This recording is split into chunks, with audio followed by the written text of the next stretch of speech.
Most people today, they're dying with what I call the whole ball of wax.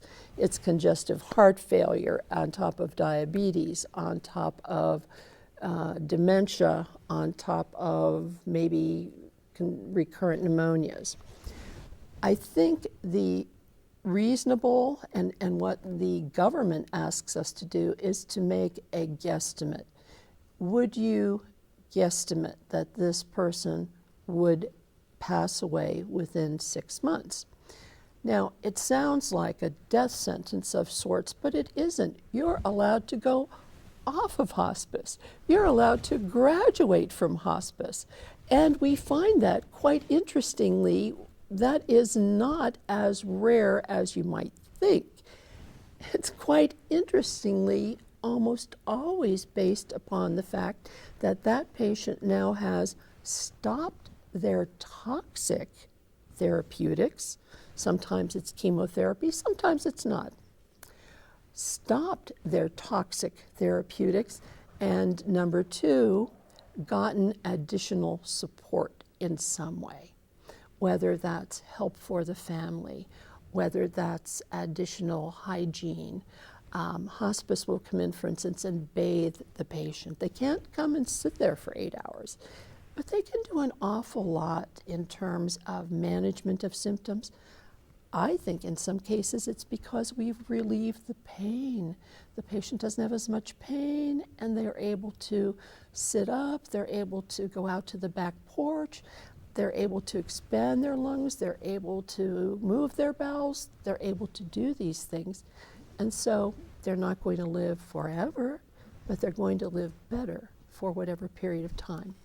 And you can be recertified on hospice. If you go beyond 6 months, you're simply recertified if you're still eligible. It brings to mind a circumstance. When I was down in Gettysburg, I had a patient who was on hospice, and I renewed it 6 times. Well, that would be a renewal for 3 years. And this was when hospice was maybe a little bit more liberal, or they weren't looking at as many of the facets. And I had the feds call me up and say, hey, what gives?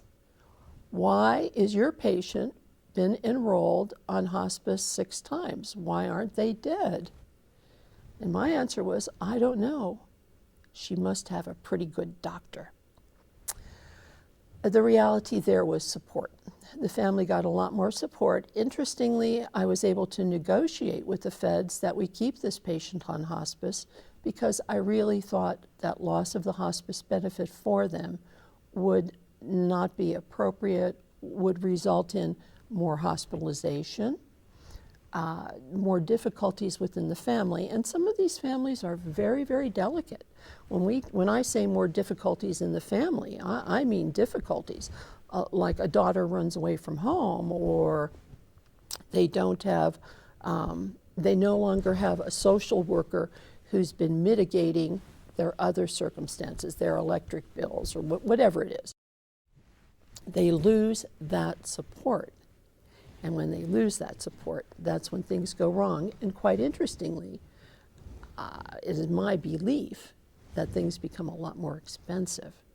And we as the taxpayer should demand the best as well. We should demand the right medicine at the right time, because that will result in the best outcome.